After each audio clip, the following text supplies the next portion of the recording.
Hi there, and welcome to the South Texas Literacy Coalition's Kids in the Kitchen segment.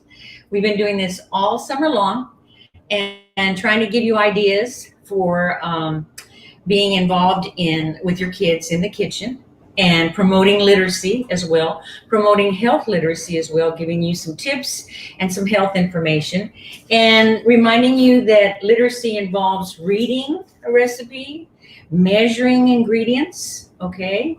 And so all that includes reading. You can also write the recipe again, make any changes, and also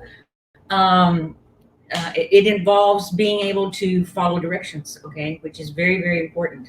And we listed all the directions, 1, 2, 3, 4, 5, all the way down, what you do first, what you do second, what you do third, and so on. And so there's a lot of learning that can go on while you're doing some great recipes in the kitchen. And today I'm going to be doing breakfast sausage balls. School is starting. I want to welcome Melba Garza. Hi, Prima. And Maria Solis. Hi. All welcome thank you for joining us and welcome to our show. It's going to start, getting a little bit busier with either virtual schooling and I think most of the schools in the Valley are going to be virtual. But nevertheless, whenever we go back, hopefully, to some type of normalcy, breakfast is an important part of the day. You haven't eaten anything since the night before. That's we break the fast. That's what breakfast is. And so lots of times it's hard to get going in the morning with so many things to do, so many things happening. You're in a rush. You've got to, get stuff ready. The teacher's going to be on the tablet or the computer at 9 o'clock or whatever time she's going to start. And you're going to be sitting there for, a good 30 to 40 minutes, maybe an hour, maybe longer, depending on what grade you're in. And so breakfast might be an afterthought. And so we want to make sure that we've got something nutritious for breakfast. And I adapted a recipe today that I'm going to share with you. But first of all, I want to welcome Laura McDermott, who's one of our board members, and she lives in Laguna Vista. And she has a kid in the kitchen with her today. You want to tell us about what's going on over there in Laguna Vista? I'd be happy. Good morning. Being the show called Kids in the Kitchen, I have my own little kid in the kitchen today. Can you tell him your name, please? Caden. I have Caden with me. We're going to make a very special recipe that we think kids would love. Awesome. Caden, can you tell the name of our recipe? Hawaiian and ham and cheese sliders. They're the Hawaiian ham and cheese sliders. Ooh, that sounds delicious. You want to go first and show us what you're going to do, Caden? Sure. I'm going to have Caden tell us the ingredients that we're going to need for this special recipe. Okay. 12 package Hawaiian rolls. The 12-count package of Hawaiian rolls. What else? Cooked sliced ham. The cooked sliced ham. Swiss cheese slices. Swiss cheese slices. 1 stick unsalted butter. 1 stick of unsalted butter.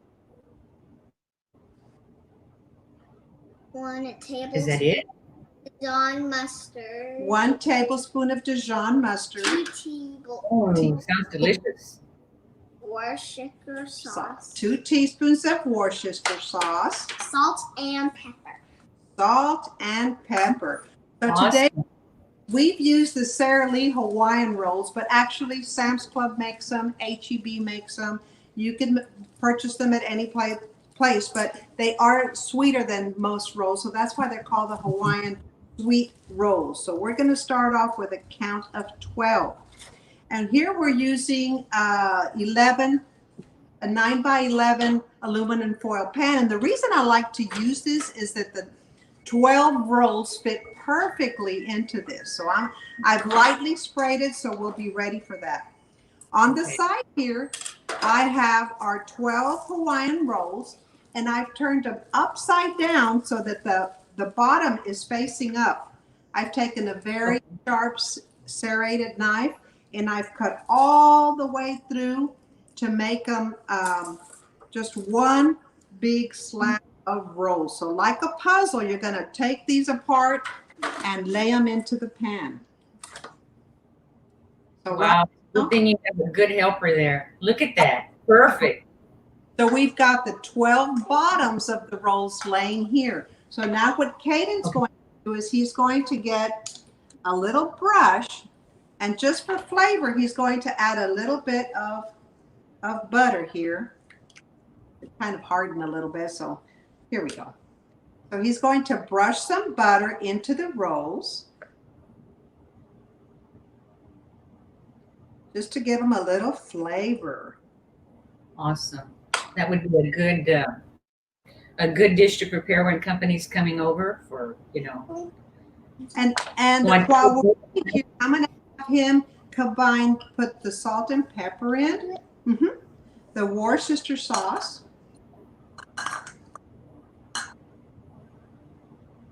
doing a good job there, Hayden. he is.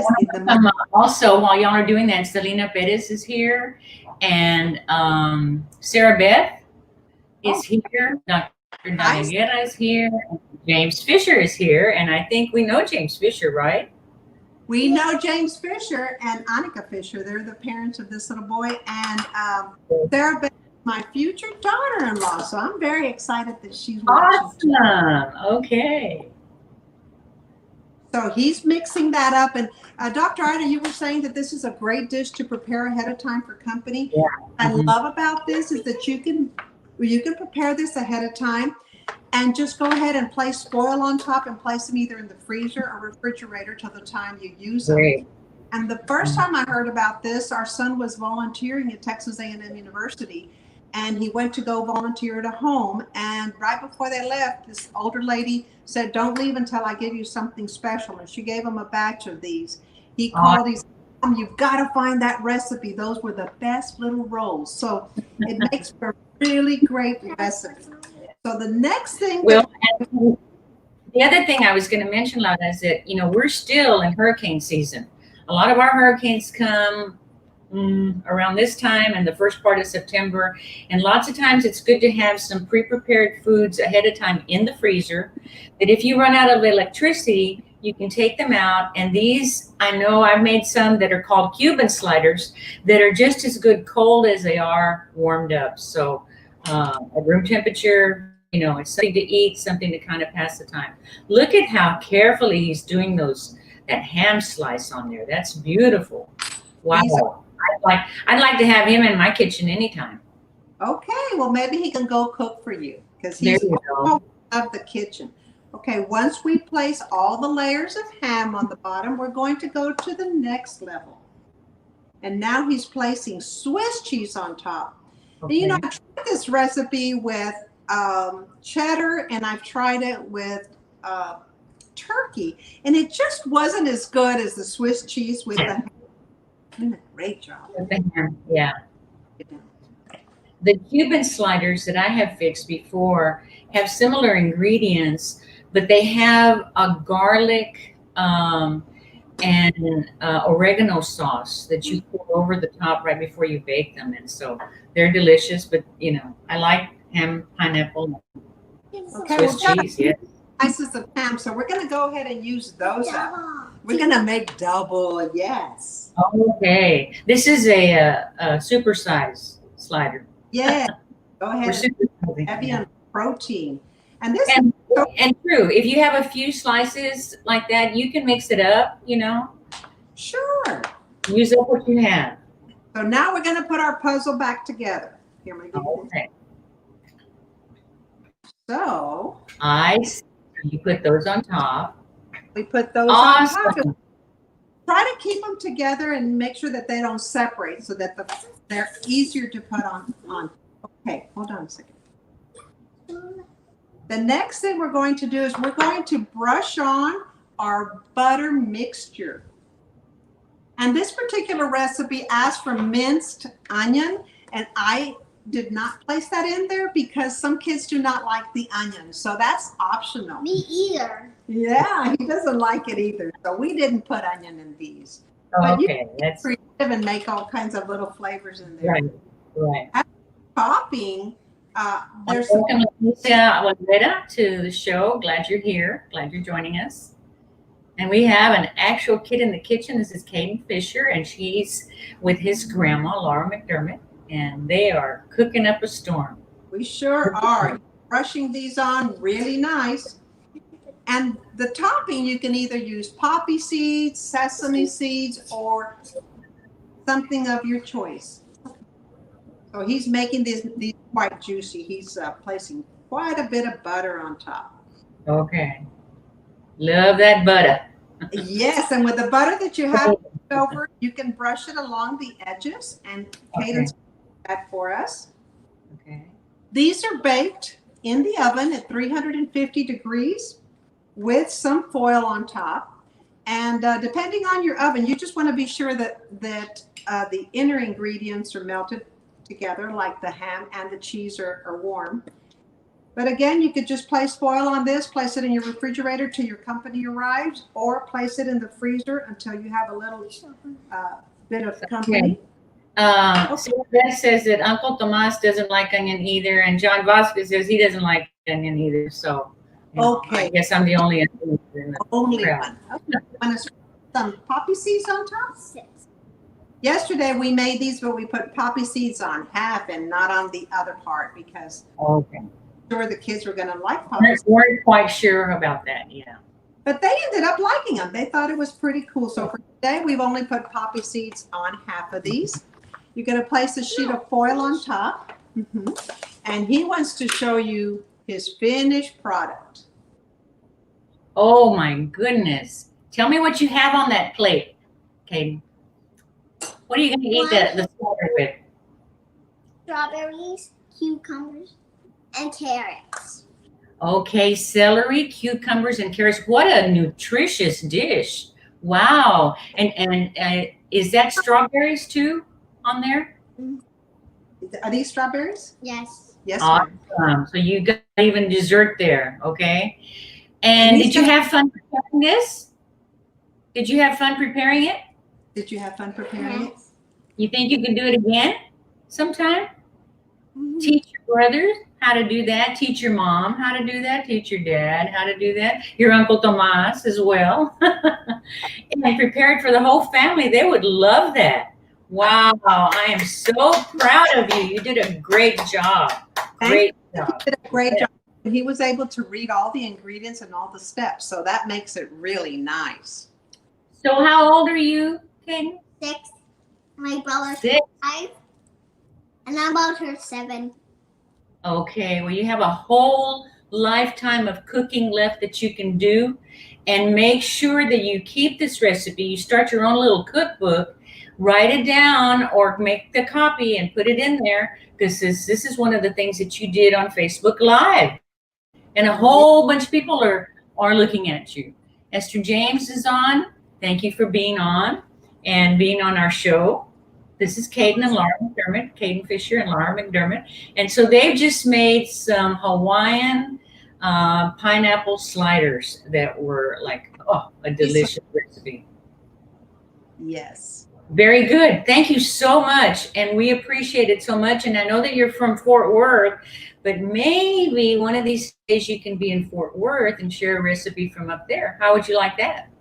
Oh. I think because his mommy and daddy love to cook. So And I think that our associate director, Jonathan, will probably get some books to you. How about that? As a gift for being on our show. Marble cake. his daddy marble cake. Okay. Got it. Jonathan, did you hear that? Okay, Marvel. Okay, Marvel comic stuff. Very good. Thank you so much. It was awesome.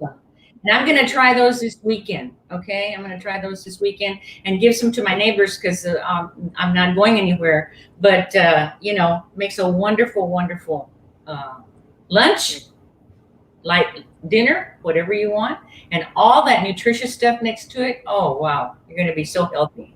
Okay, thank you again. Now, I'm going to share the recipe that I'm making today. It has 3 ingredients, okay? Now, I think I told you last time that I'm trying to get away from breads and things because I find that it causes a lot of inflammation in my body. And so I wanted to use, this is a Bisquick recipe. Laura and I love to use Bisquick a lot. One of these days, I'm going to show you how to make your own Bisquick. And this one is a gluten-free, okay? Gluten-free right up here. And so that's why I picked it. You can use regular, Bisquick, biscuit mix, any flavor. It doesn't have to be Bisquick. But we're going to start with 1.5 cups of flour. Now, one of the things that they use in here is rice flour, okay? Rice flour. And rice flour acts pretty much the same as regular flour, except it's a little drier. So sometimes I'm going to tell you, if you're using gluten-free, what to do. Now, the next thing that we're going to add, and I'm doing half of the recipe. You use 3 cups of the Bisquick mix or the baking mix, 3 cups of cheddar cheese, and 2 pounds of sausage, okay? So I made half a recipe because I did, last night I made some, and here they are right here. And so I have 1.5 cups here. I have 1.5 cups of cheese. And it helps if you mix the cheese in with the flour. And this is a 3-ingredient recipe, okay? Now, I'll tell you that because the rice flour acts a little bit differently, and I'm trying to learn how to cook with, paleo flours and so on. Now, the recipe, the original recipe asked for pork sausage and Italian sausage, and guess what I'm using? I'm using chorizo, okay? So the chorizo comes, for you children that are not aware, in a little plastic casing. And you can just take it out of there, squeeze it down, open one end of it, of course, and it all comes out of there. Makes it easy to get it all out. And one more. This was half a pound. I used the other half for when I made it last night.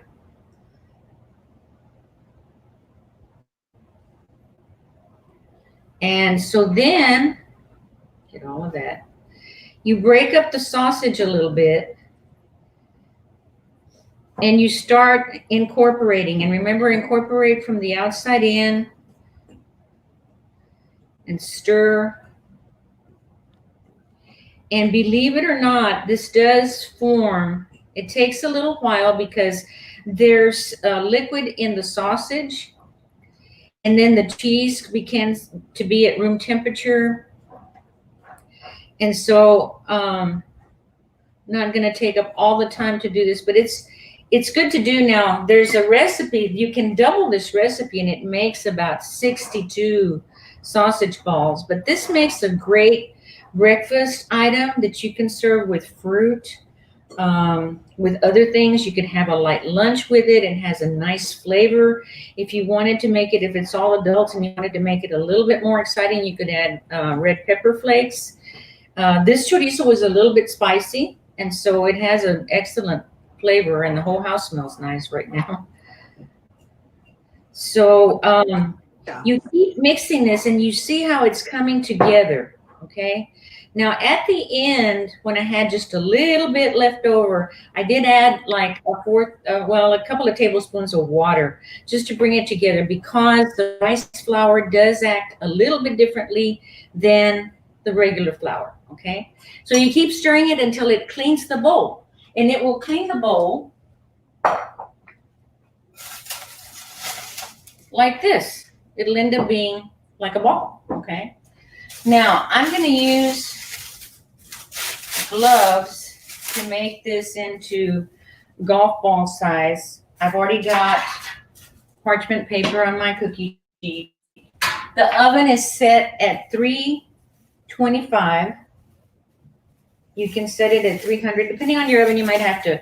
These, I think I overdid just a tiny bit, and because I was at the other end of the house when the bell went off and I didn't hear it really quickly.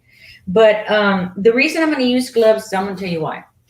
I never get a manicure unless I do it myself. Just never. I think I got one time, And I am doing crafts and cooking and stuff so much that and it wasn't worth getting a manicure because everything would start falling apart and whatever. So I haven't cut my nails lately too much, and they've been growing, and I'm excited. But that's not me. I like to level them off. So it's not to get this under my fingernails. I'm going to use gloves, and these are just kitchen gloves. So you take an amount of dough, and you just roll it into kind of a golf ball size, maybe a little small. Put it on your cookie sheet. And these are baked 20 to 25 minutes in the oven. And the bottom of the sausage ball should be just a little brown, not as brown as that, just a little brown. And these freeze wonderfully. You can freeze them 4 to a bag. 3 of these is a serving for about 162 calories and 7 grams of protein, so they're delicious. They do have calcium because of the cheese. And of course, these are gluten-free because of the flour. So you put these in and test your oven. You can make them bigger, you can make them smaller. But as your child is taking a break from their school, or if they're in a quick hurry, one of these will give them the energy and the protein that they need to be able to concentrate on what's going on in their virtual classroom. And so easy to have. You can freeze them in little snack packages, little by little, and then you can have the servings there, 3 to a package. Take it out the night before, let it thaw. You can put them in the microwave from the frozen state, and you have to watch them about 20 to 30 seconds. If they're already thawed, then 15 seconds, 20 seconds is all that you need to get them warmed up. So I filled up half of this. They go in the oven, and of course they're going to be in there for about 20 to 25 minutes. And that's all there is to it. And so here we are, okay? A quick breakfast. I made these, as a matter of fact, not for breakfast, but for our grand opening of our South Texas Literacy Coalition. In January, we moved to new offices on Freddy Gonzalez Drive. And so I made 3 recipes that made 62 each. So I made a whole bunch. And I'm sorry, 10 recipes. And so I was making these, freezing them, making them, freezing them. And if you're going to have, during the holidays, people over, or if you just want to share with your neighbors, makes a good snack and an excellent way to get some good nutrition. And particularly for those kids, Jonathan says, we need you to show us how to make the drink from the grand opening. Oh, yes, I'll do that maybe next time. It was everybody oohed and awed about that, and it was just a bunch of juices mixed together, but it has a great taste, and so it all went well together. But when I was looking at recipes, I thought, well, this is a great recipe. Kids are in a hurry up, get on the computer because the teacher's going to be on quickly, and did you get your assignment and whatever, and they can have this by the side, with a glass of juice, with a glass of milk or whatever, or at the break, or they can eat a couple of them before they start school, and at least they'll have something to help them continue to go on. I want to thank all of you. If some of you were on our trivia night the other night, we had the theme, The Office, and it was a fundraiser. And again, we're a nonprofit organization, and every $10 that's given to us helps us put 4 books out there. And all the money that we raise stays in South Texas. It's for the acquisition of those books and the little for just to let you know, like a well-functioning nonprofit, about 68 to 70% of our funds go to programming, okay? 8% goes to fundraising, and the rest goes to, administrative costs. Got to pay the rent, got to pay utilities, internet, and all that stuff. So we get the programming out there. And this fall, we're going to be doing a lot more on financial literacy, health literacy. Laura and I are going to change up a little bit this fall because we're only going to be on twice a month. Okay, but we'll give you all that information. And because we're trying to allow room for some other programming that's going to take place, we're looking forward to working with the schools, with our Gear Up partners. Shout out to HEB, one of our big donors and collaborators and partners with their Read 3 program as well. And literacy transcends everything we do. if you're driving down the road, if you're taking medication, if you're reading a recipe, if you're reading labels to see what this is made out of, whatever it is, if you're balancing your budget, okay, if you're outside trying to get away from the mosquitoes or trying to get your garden to grow, it's environmental literacy. It's literacy is all of what we do. And so I want to thank you all for being on. We had so many great people. We have Mean Girls Trivia coming up on Wednesday, August the 19th at 6:30 p.m. on STLC Facebook Live. So be ready for that. And the reason it's a Mean Girls theme is because one of our local authors, Cristina Gonzalez, is going to talk a little bit about her book. And she wrote a book about young women and, the power that we have within us to be able to do so many things and to rise above, a lot of things. I have a t-shirt that I love that says, "We rise by lifting others." And so that's, our mantra. That's what we do, and we try to help everyone that we can. So thank you again for being with us. Hope you enjoy these recipes. I'm going to try those sliders, and maybe I'll look for a gluten-free slider if I can, or maybe I'll make my own. How about that? So that's going to keep me in the kitchen, okay? Ron Ramirez says, thanks, ladies. Ron, try those sausage balls. You'll fall in love with them. Laura, thank you so much again for being with us. And Caden, what happened to Caden? Well, He was so tired, right? Yeah, he was getting hungry, so he went out to go eat his slider. Okay, and that's good because it was a good and fast and easy recipe. Thank you all so much, and we'll see you next week.